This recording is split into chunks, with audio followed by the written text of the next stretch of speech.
All right, hey everybody, this is Dave, Independent Outsider, and I am recording my 9/11 video. Now, my first video was called Remembering Tara Devick. This is going to be, I will be remembering Tara because she was a very nice lady, but at the same time, I'm going to try to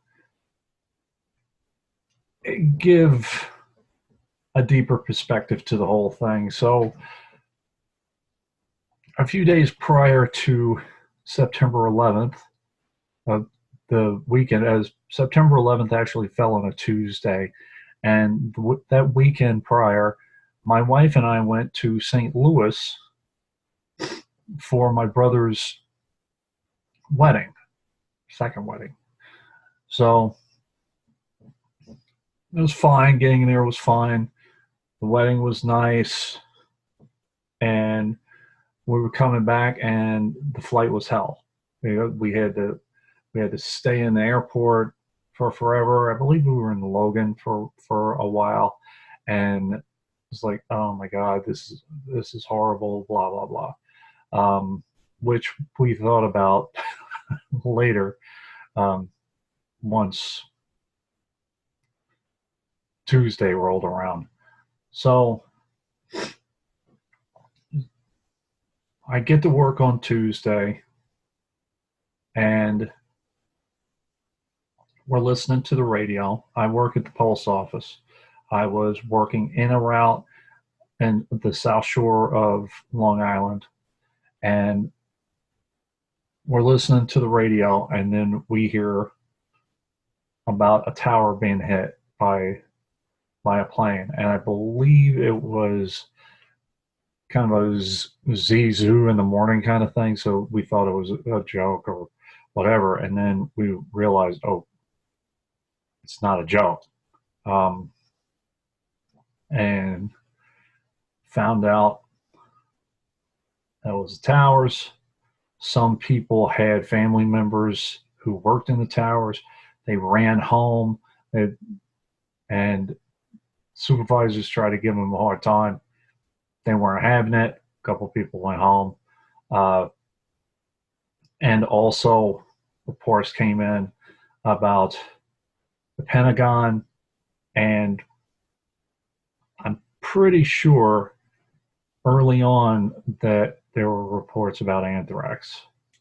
But there was stuff going on. Actually, no, that wasn't until later. But what it was the federal buildings were being hit. So I asked the supervisor, I'm like, look, I don't know what's going on, but federal buildings are being hit. Um, are we delivering? I mean, they're like, of course you are, blah blah blah. This is just another day. So when I delivered that day,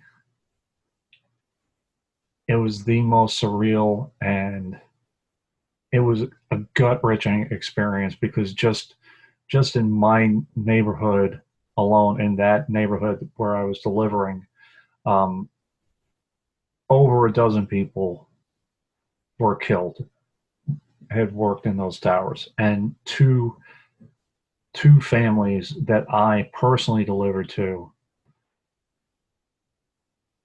lost people. There were there was a older family who lost their son, and they were devastated, because they said you never want to be a parent that outlives your kid.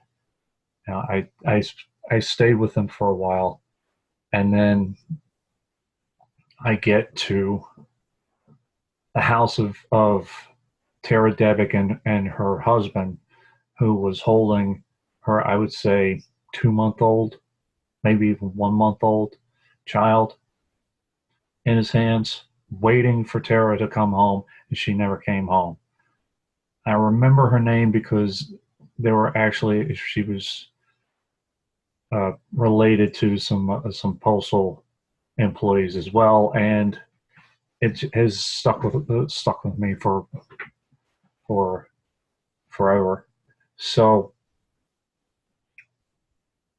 it just it hit me how many Taras there are, how many sons, daughters that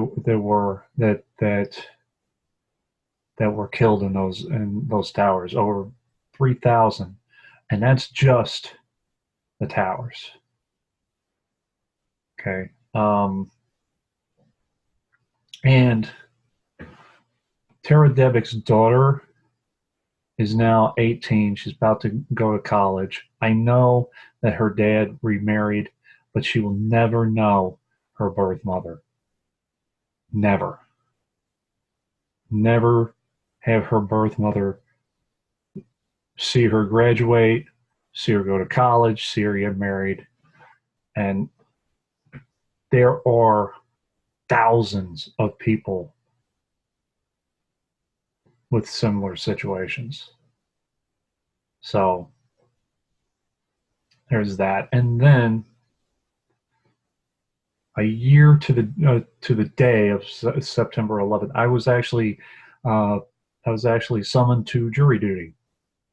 So, and again, that was pretty surreal because it was the first day of trial was September 11th, 2002, and the trial was basically someone who had already gone to jail.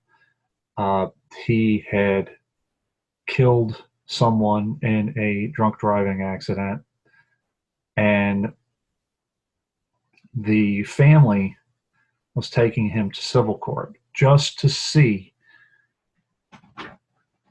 if he would be found guilty and of how much it would be. They weren't expecting anything because this guy didn't have anything, and the guy actually was trying to imply that the bartender he went to that day shouldn't have served him. So the defendant brought his family in to try to get sympathy. No go. He basically made a fool out of himself, and I'm trying to remember. It was a pretty big no. It was a pretty big number. Basically, we are we are directed to come up with a number that reflects the salary of the person and how much she would have made for the rest of her life, that kind of thing. So it was at least, I would say, at least $300,000. She was a teacher, but you're talking how many years would she still be there, and that kind of thing. So, but it wasn't a victory or anything like that, and uh, family wasn't like whoopee, it wasn't one of those. But what struck me there was just the sheer lack of accountability of that particular person. So I went on for many, many years, not thinking about it. I was a Democrat for many, many years, not thinking about what was going on. And then uh, 2016 happened. And I also started to realize uh, some of the things that Obama had done, and the prosecution of whistleblowers, the droning, killing of American citizens, that kind of thing. And on top of that, I started to understand the whistleblowers, what they had done in the past, what they were going through.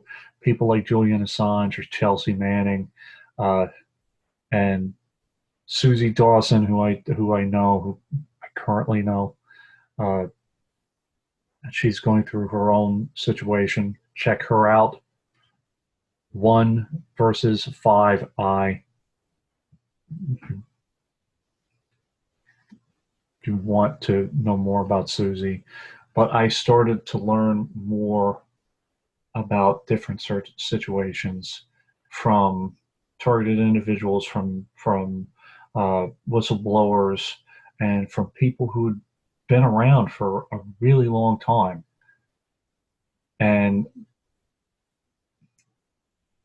the just this epiphany moment was September 11th, 2017, which is when I made the video, the 9/11 video, and it just struck me like a lightning bolt, the one piece of information, and that was the missing $3 trillion on September 10th, 2001. And then all of a sudden, all the accountants are gone, and the Pentagon, that room in the Pentagon, got hit by a plane. And it's like that was kind of the epiphany moment. Um, but since then, I have been doing a ton of research and been trying to demonstrate as much as I could or can for Julian Assange. But I have come to a realization that we can't bring those 3,000 people back, plus the people who were killed in the Pentagon, and plus the people who were killed in that airplane uh, that crashed in Pennsylvania. But what we can do is listen and stop watching mainstream media and just accepting what is spoon fed to us. Start listening to people who have risked jail time, their lives, a lot, and listen to what they have to say. Listen to John Kiriakou when he talks about torture. Listen to Sean Westmoreland when he talks about drones. Listen to Ray McGovern. Listen to Julian Assange. Read WikiLeaks. Listen to Ed Snowden. I don't know if the Snowden documents are still available. I think they are. If anybody knows, let me know, please. But listen to the information that is given to us by people who have put their necks on the line.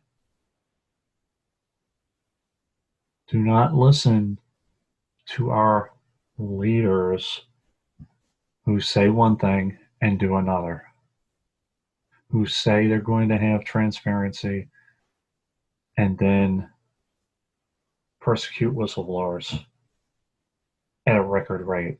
That was Obama. If at this point you trust any politicians whatsoever, I don't know what to tell you. Uh, the money is obscene at this point. The money was obscene back in 2001. I didn't even know how obscene the money was. We're talking trillions of dollars missing. Trillions. That was back in 2001. So imagine how obscene the money is now. We may not even know how bad it is. Do not buy from Amazon, would be my suggestion. Amazon has contracts with the CIA, as a contract with the CIA, and is probably going to get a contract with the Department of Defense. Don't buy from them, is my suggestion. I can't tell you what to do, but I can suggest it.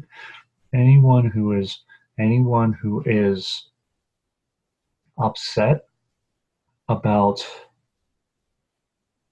September 11th, 2001, listen to the people who have access to the information and who have given it to you.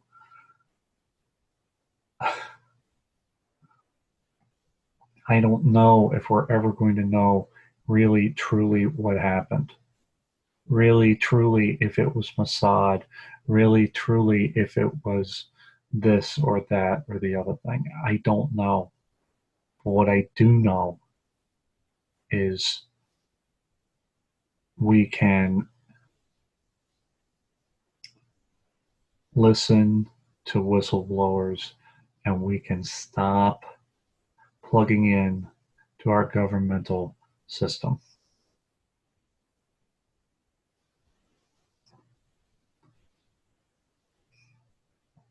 Do it for the memories of the people who were lost or are continuing to struggle with COPD issues or breathing issues or are dying or have passed away. And government has done nothing, little to nothing.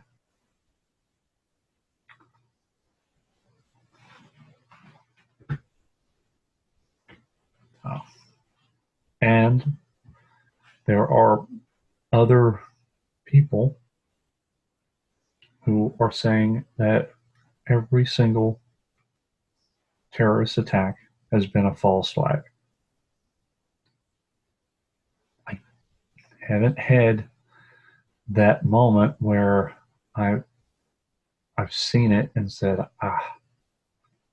but these are people from the CIA, these are people from the NSA, these are whistleblowers again. So I would at least listen and look at the information that is given. I'm not going to accept it point blank, but these are people who know more than us. They are. I'm not going to suppose about the attacks or talk about building structure, all of that. What I do want to say is the things that I've suggested are the things I suggest you do, especially if you're still upset, and I'm still upset about it, upset about September 11th, 2001. Because I don't believe this was necessary at all. And I believe people were sacrificed